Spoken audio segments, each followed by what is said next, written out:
Thank you very much, Mr. Speaker. I quote a former president. The simple truth is this: no matter how hard you work, no matter how strong an economy grows, no matter how much more tax money comes to government, it won't amount to a hill of beans if government won't curb its endless appetite to spend. Overspending, particularly over the last 8 years, is the subject we must now address. How budgets got so far out of balance, and yes, what together we can and must do to correct this. You know, sometimes the big spenders in government talk as if all the money they get to spend just kind of magically appears on their doorstep, a gift from the Department of Revenue. They talk as if spending were all giving and no taking. Well, there is no magic money machine. Every dollar the government spends comes out of your pockets. Every dollar the government gives to someone has to first be taken away from someone else. So it's our moral duty to make sure that we can justify every one of your tax dollars, that we spend them wisely and carefully and responsibly. I think that president was right on point. And this budget that spends $27.15 billion tax dollars from the citizens of Pennsylvania is one that is prioritized and is responsible. In fact, this budget is pro-public education. This budget is pro-healthcare. This budget is pro-family. This is not a budget that is serving corporate fat cats. Look at the line for the Department of Community and Economic Development. It's essentially been decimated. In fact, if you look at the Department of Education spending, we are spending $9.6 billion in your hard-earned tax money on public education K through 12, which represents a $300 million increase in state tax dollars on public education over last year. And yet, we have done it within a framework that spends 4% less overall than last year, which is what the citizens of Pennsylvania, the taxpayers, have demanded. It is also, I must tell you, a moral budget.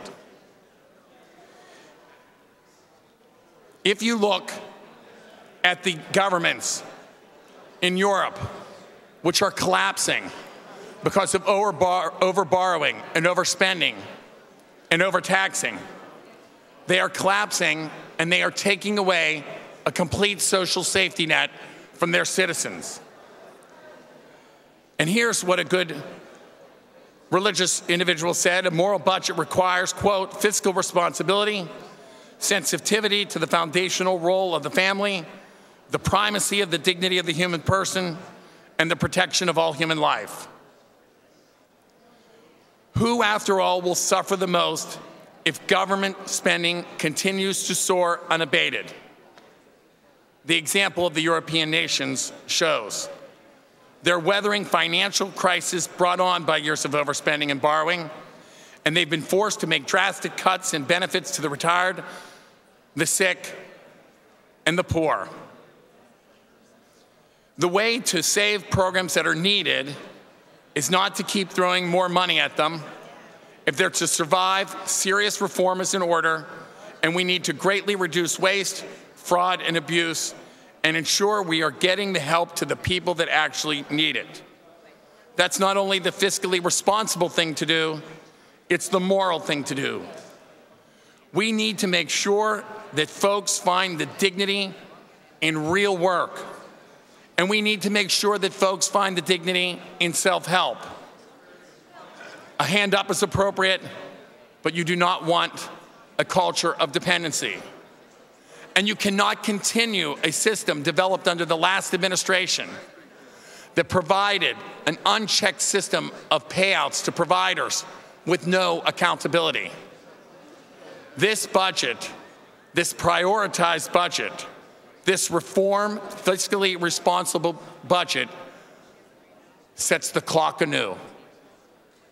Now, I keep hearing about these drastic cuts, but they're not measured in context. They're not measured in context at all.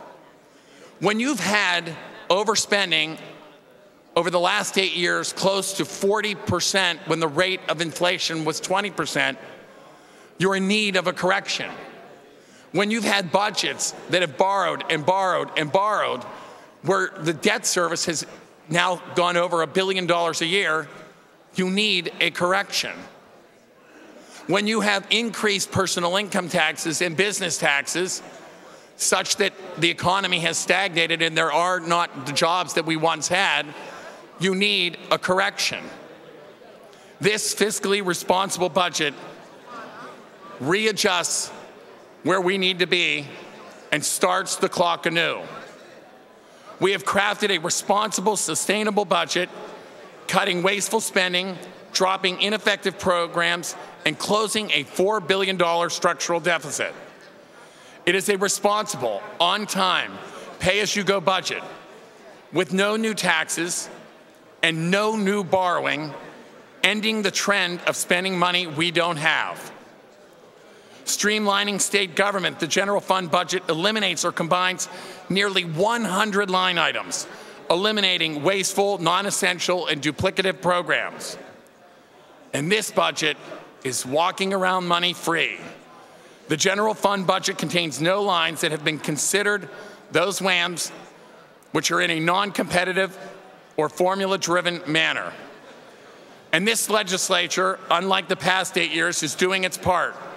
We're going to take $50 million from emergency reserve accounts to help fund education restorations and accountability block grants and cut the General Assembly appropriations by over $15 million.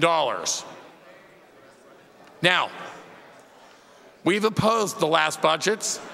They've spent revenues we didn't have. And over the past 8 years, budget spending has increased $8 billion, almost 2-to-1 spending versus inflation.